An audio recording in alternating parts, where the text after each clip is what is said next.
Welcome back, replay crew. And yeah, crit happens. Okay, first things first. This is the first time I'm saying this officially. The show has a name now. Crit happens. And I'm your host, the Replay Archivist, also known as Mikey. So from here on out, every Monday replay, every deep dive, chaotic critical role moment, you'll be right there with me in the archives. We got some budget. I figure, you know what? Let's put some production into this thing. So I'm excited to do this. And yeah, welcome back to episode 3 recap. So let's just dive right in. So episode 3 is titled The Snipping of Shears. And this one, y'all, ooh, it was wild. Secrets came out, bloodlines broke, demons made deals, and by the end of it, I was yelling at my screen, which is kind of crazy. So let's just jump into a full recap and then I'll give my analysis and thoughts at the very end. So we opened up this episode on Teor. He's just gotten a fancy new gig as Wick's bodyguard. The money, the prestige, the good vibes. Right? Wrong.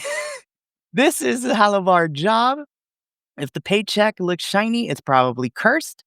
On his way to get fitted for new clothes, Teor bumps into Sir Julien Davinos, who's looking for Octus. They're in the Ormoc market where magic is banned, which already sets off alarm bells. Julian clocks that this tailor shop works for House Halavar, not making suits, but making problems disappear. And he keeps this little realization to himself. Smart man, not gonna lie. Meanwhile, Wick's world just detonates. His grandmother, Yanessa, shows him a chained celestial thrashing, angry, shining, and tells him that that's your grandfather, Atheon, servant of the sun. And I'm just like, oh my lord, we're already starting hot. So Wick's grandma used his blood to give birth to Wick's father, Goddard, and that blood powers the whole Candescent Creed. So yeah, the church isn't holy. It's a business built on celestial exploitation. And when Unessa says, if you can't start an empire, start a church, I swear I felt my soul leave my body with that one.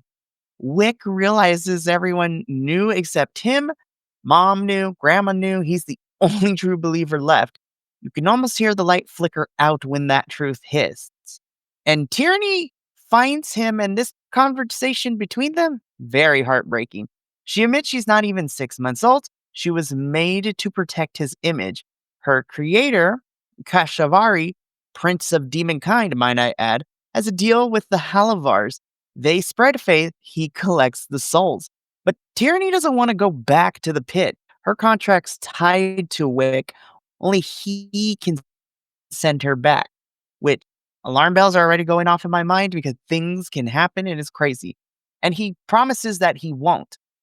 When Wick tells Tyranny he's his only friend, it's such a quiet, beautiful moment in all of this madness. Two beings born out of lies, deciding to tell each other the truth. That's some really good storytelling stuff, and I dug that. While they're processing all that trauma, however, the city is falling apart. Murray gets cornered by Primus Talkness, while Thimble, Cadigan, and Octus are ambushed by crow keepers. It's chaos. Bags flying, threats shouted, until Valus swoops in like a storm and handles business.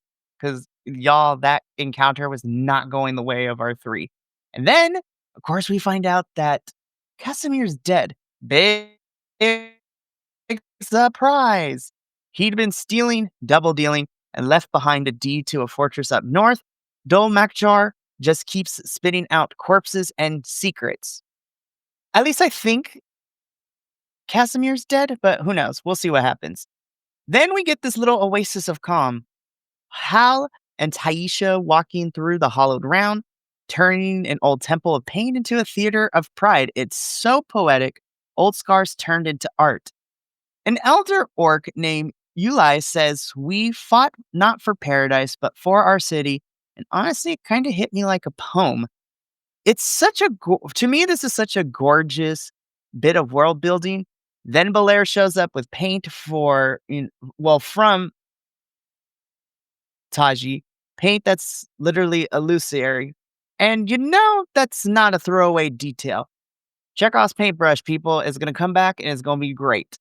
Cut to Teor again. He's at the tailor shop and the incense is hitting weird. He realizes this place smells like a battlefield, and then the dread creeps in. He senses a fiend. By the time Wick and Tyranny arrive, Teor's hanging from manacles and Galastro's cutting his shadow apart with magical shears. That was wild to me. Yeah, and that's where the title of this episode comes from, the Snipping of Shears. The image of the shadow reforming after being sliced is haunting, is crazy to me, honestly. But yeah, that was a thing that happened. Thankfully, Wick and Tyranny saved Teor, but in doing so, they made an enemy of House Halavar. And in this world, that's a death sentence. Elsewhere in the city, Octus and Julien finally cross paths. Thimble's roasting him. Valus is curious, and suddenly we meet Pincushion, or Pin, the little fox. The reanimated fox familiar that's somehow creepy and adorable at the same time. Critical Role, I need a plushie of that right away, and if I don't get one, I'm going to cry. So for 2 minutes, but back to the story, for 2 minutes, it almost feels like hope existed in this campaign. Keyword being almost. Then everything converges. Wick, Tyranny, Teor, Thimble, and Cadigan come together. They decide to go north as the soldiers' table, which we finally get the first table by the end of this episode. So now we know what the first group is going to be, and that's going to be a lot of fun. So that's going to end up being Teor, Thimble, Cadigan, and joining them in unexpected, but I love it, is Wick and Tyranny. So those 5 are going to be our soldier table. So I'm excited about that. That's going to be a lot of fun. And we get a couple of characters that are like, hey, maybe I want to tag along, but they're going to stay or they have other things to do. So, for example, Hal stays behind. He attunes to, Tazi's sword, the Liar's Blade, and boom, our first official adventure party is born. Faith shattered, purpose found, saddle up, it's time for adventure. And just when you think that's the end, we cut to Palazzo Davinos. Julien and Valus arrive, but the whole scene and the whole setting and the atmosphere, everything just feels off. Fairies are sealed, death's overflowing, the air hums wrong, and then, oh my god, it happens. An invisible assassin from House Tachnis steps up behind General Ramon Davinos and rips his skull and spine straight out of his body. And just like that, Julien's dad, poof, just gone. And to make it worse, Julien can only watch. It's one of the most shocking kills in this campaign so far. Brendan's not playing around. We have just set the bar of this is about to be a crazy adventure, y'all. And it's bonkers. Meanwhile, upstairs, Octus is silent. His brother Ethran walks in holding the Stone of Night Song, and Kami orders his ghouls to open him up so they can put the stone where it belongs. And then, blackout, end of episode. And I was just like, what?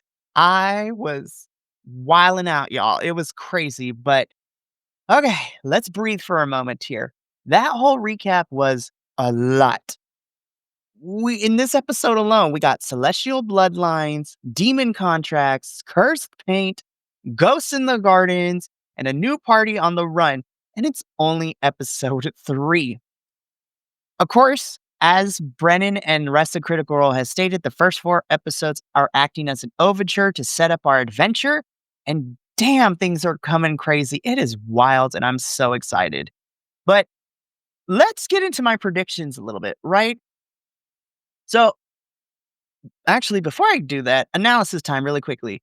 Again, so much, so fast. We learn more. Crazy things are happening. Parties are coming together. And honestly, it was a lot. By the way, shout out to Ashley Johnson, and who plays Valus. Came in clutch during that fight because it was going horrible for Cadigan, Octus, and Thimble. I was just like, oh no, here we go. But this episode was a lot of fun. I'm so excited. And again, I am the replay crew only because of my schedule, which means I missed Thursday's episode. And apparently the internet is wilding out right now. So I'm going to have to wait until Monday to watch that episode and wait till Saturday to watch it again, which I'm okay with. And you know what? I am here for my replay crew for whatever reason, so I'm here. But let's get into my predictions really quickly, right? So here's what I think is next. The pain is coming back, obviously guaranteed, it is going to play a part somehow, and I can't wait for that. Wick's about to rebuild his entire faith from scratch, and honestly, I think this is going to be a lot of fun because then he gets to define what, the light is going to truly be. And I think as odd of a pairing as Wick and Tyranny are, as well as those two going along with Cadigan, Thimble, and Teor, I love and I think that party is going to definitely have some really fun, heartfelt moments, and I can't wait. But my biggest thing, the ghost vision that Valus has in the garden, that's not random. I think it's a doorway because we got mentioned that the doorways to the fairy world and other places are sealed. I think these doors are about to open and we're about to hop into different places, and I am excited. Everything's snapping, every lie's unraveling. The shears have done their work.